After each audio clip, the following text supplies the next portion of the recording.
Hi, everyone. This is acyuta-bhava from Nightlight Astrology, and today we are going to take a look at the meaning of Mercury in Sagittarius.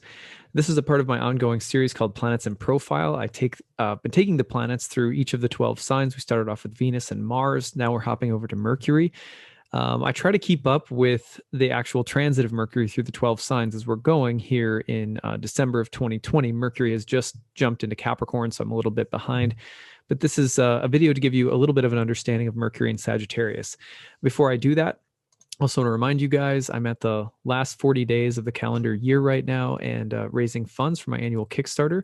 We have little over 100 backers left right now to reach our stretch goal of 1,000 backers. If you find the link in the comments section, you can click on it.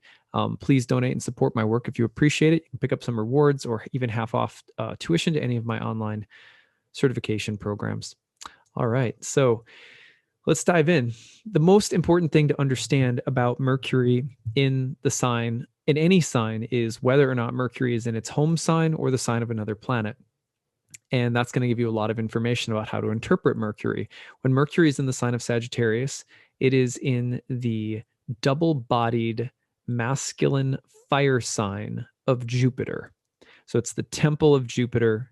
The quadruplicity is what we call double-bodied or mutable. It's a yang or masculine sign, and it's a fire sign.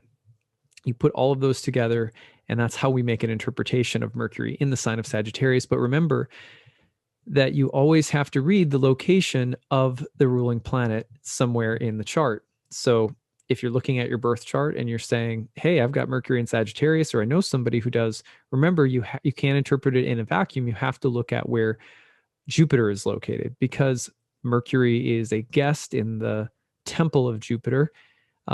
It is at the it's at the whims of its master. So, if I'm at your house and I want something, then I have to ask you to get it for me. And as my host, you would have to say yes or no. So the position of Jupiter as the host of Mercury makes a big difference in the interpretation of a birth chart. And there's a lot of variation there. There's still a lot that can be gained, though, just by understanding Mercury in its in Sagittarius in its own way. And one of the most important things to remember is that if you put Mercury from Gemini into Sagittarius, or from Virgo, its ruling sign, into the opposite sign of Pisces, you're placing Mercury in signs that were said to be its exile, which means that the exile nature of the planet is in a foreign place. It is in a possibly rebellious place or an alienated place relative to its own home sign. It's in the opposite sign.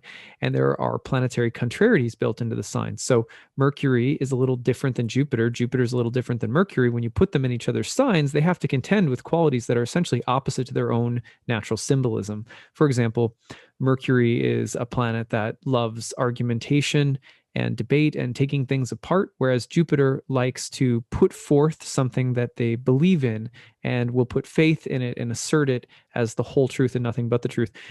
Mercury likes to debate and tends to be more skeptical. When you put them in each other's signs, they have to contend with a host that is fundamentally opposite to some elements of who they are. So Mercury in Sagittarius has this interesting kind of arm wrestling dynamic going on with Jupiter. And that actually plays a big role in how the placement of Mercury in Sagittarius can be understood in a birth chart.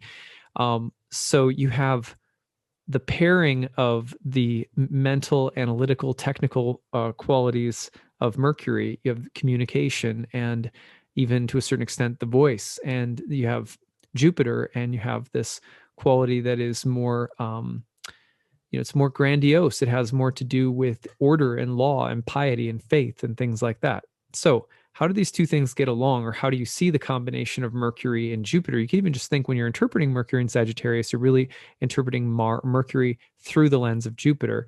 So you blend the two a little bit. All right, well, here's some people that you've probably heard of that were born with Mercury in Sagittarius in their birth chart, and I'll try to unpack the different variations so that you can feel it and maybe notice some similar qualities in your own chart.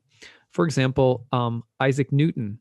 Here's someone who is a kind of rational, skeptical, empirical, thinker, and he has that real analytical mindset, yet he's discovering the greater laws of the universe. and the law is Jupiter, whereas the technical analytical mind is Mercury. And so when you put them together, sometimes you're going to get this idea of someone who's using the analytical mind to discover or talk about the laws of the universe. You also have a big voice, like an operatic kind of huge bigness to the voice of someone or to the way that they speak. For example, you think of Frank Sinatra, you think of Bjork, and you think of Tina Turner. They all have just these iconic, like deep or just big, larger than life voices. And they're different. They don't have to be like an opera singer, you know. Frank Sinatra's voice is huge. It has history hanging all over it, right? Like the adornments on the Christmas trees we have going right now. Bjork has this, I mean, it's like Alien, but it is such a powerful voice. I remember seeing her in concert in Georgia one time and just being like, oh my God, like, wow, she has a voice from another world, and it's big. And Tina Turner, the same thing. You have people who have very interesting relationships between optimism, faith, and say pessimism or doubt. Woody Allen being a great example of someone. Many of his movies are really about the alternation or exploration of the tension between faith, optimism, trust, hope, and cynicism, skepticism, worry, and doubt. And he often plays the character plagued by that tension, which he says autobiographically is actually a part of how he is as a person. Isn't that interesting, Woody Allen?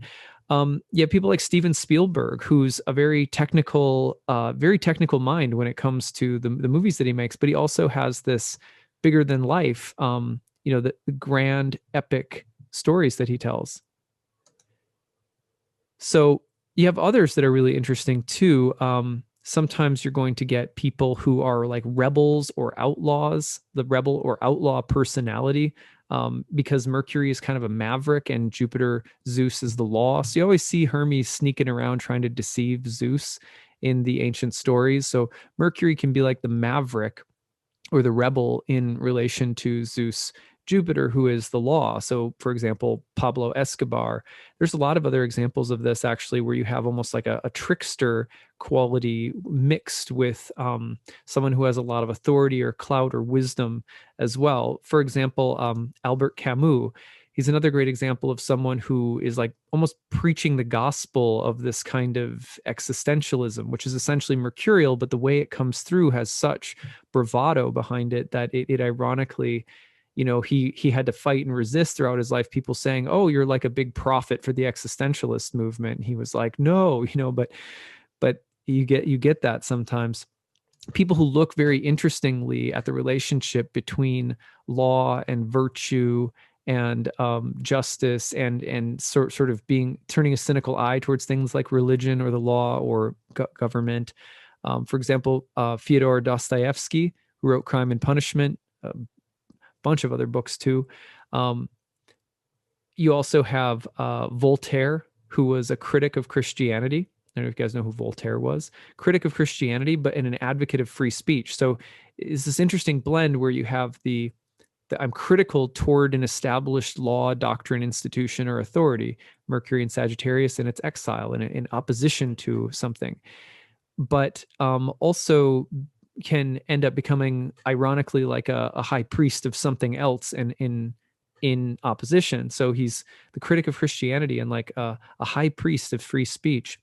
You also have people who have really interesting ways of bringing like translating something, like translating wisdom. Mercury, the communicator or messenger, and Jupiter, kind of like the sage. So you have Paramahamsa Yogananda, who is one of the great translators of the yogic tradition, you could say, from the east to the west.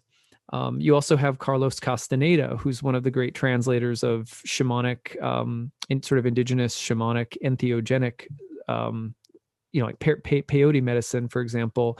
And he communicates something of a completely different tradition. He becomes like this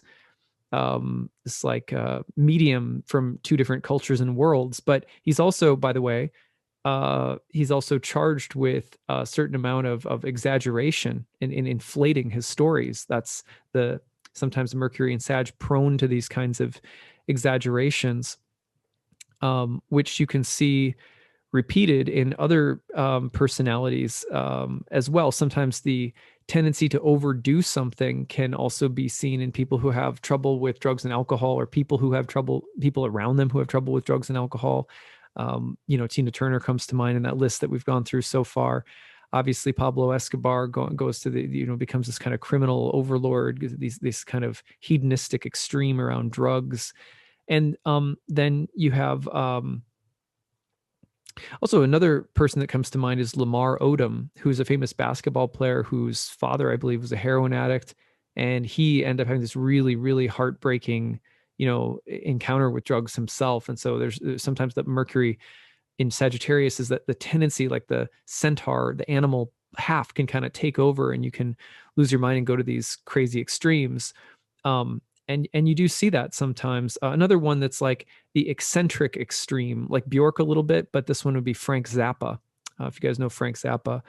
Of course, you have people who are the high priests of satire, like Jon Stewart from The Daily Show, old Daily Show, I should say. But yeah, Jon Stewart, and this idea of criticizing and attacking with certain amount of doubt and even playful satire an established authority, like Voltaire did with Christianity, but then becoming like the high priest of satire or something like that.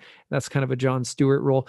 But interestingly, Ramana Maharshi also had Mercury in Sagittarius, another yogi that brings knowledge. Terence McKenna is like a popular translator of altered states of consciousness to other people.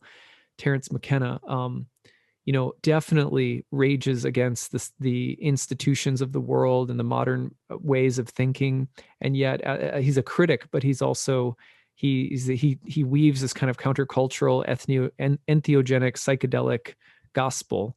And you see that kind of the rebel that becomes the priest of something new or different or opposed. Let's see. And you also have people who, like Martin Luther. There's another great example. He became the voice piece of the Protestant Revolution, which is rejecting or criticizing the Catholic Church, but then starting something new. You also have people who break language apart, but then become great for breaking it apart, like Noam Chomsky. He's a linguist. He's naturally taking things apart, looking at the details of things, very mercurial. But then he becomes this very famous professor and kind of the authority on certain topics, which is a tension between Mercury and Jupiter. Emily Dickinson, people who write or do like really, really prolific amounts of writing. That's that Jupiter aspect, making it big. Mary J. Blige, she's like, gotta have, I was reading something about having the most Grammy nominations of any female recording artist or something like that. Maybe I was wrong about that, but 26 or something. So a ton. Jay-Z is another example. So this idea of like a media, Mercury, empire, Jupiter. So people who are like these big kind of like they have like lots of different things that they do. They're really prolific with their work. There's a ton of artists that can't come across that are like that with Mercury and Sagittarius. Because anytime it's like recording, playing something, DJing something, making something, Mercury like, so it can get really big. Let's see. I think there's some examples also of people who can become almost like there can be a really zealous quality, you can become the mouthpiece of some kind of revolutionary movement, but it doesn't necessarily mean it's good. You have Indira Gandhi, Mao Zedong. There's others too, but yeah. Sometimes there'll be like an authoritarian quality that's laced into some kind of revolution or something that's politically defiant in some way or politically controversial. So yeah, those are just some examples of Mercury in Sagittarius. I have a few family members with that placement, and I also find that foot and mouth syndrome happens, where you say the wrong thing, you put your foot in your mouth, or you tend to interrupt people. It's a very aggressive, jovial, upbeat, mercurial placement, but watch for that tension between Mercury and Jupiter, which I hope you kind of heard me bring out in the process of this talk. All right, so that's what I've got. If you have Mercury in Sagittarius, I'd love to hear from you in the comments section. What can you tell us about what you've experienced of having Mercury in Sagittarius, or those who you know that have Mercury in Sagittarius? What could you say about those. Do you have any close people in your life that have that placement? So that's what we've got for today. Reminder, thank you again, everybody, for listening. 2020 has been a beautiful year. We're needing the support of just over 100 more backers before the new year to reach our fundraising goal, our stretch goal of 1,000 backers. Click the link in the comments section. Tune in to my Kickstarter. You can receive a reward reading, a reward recording. There's lots of cool rewards. So, and in addition, 50% off to my online courses. All right. Thanks a lot, guys. And I hope you have a really Merry Christmas and Happy Holidays.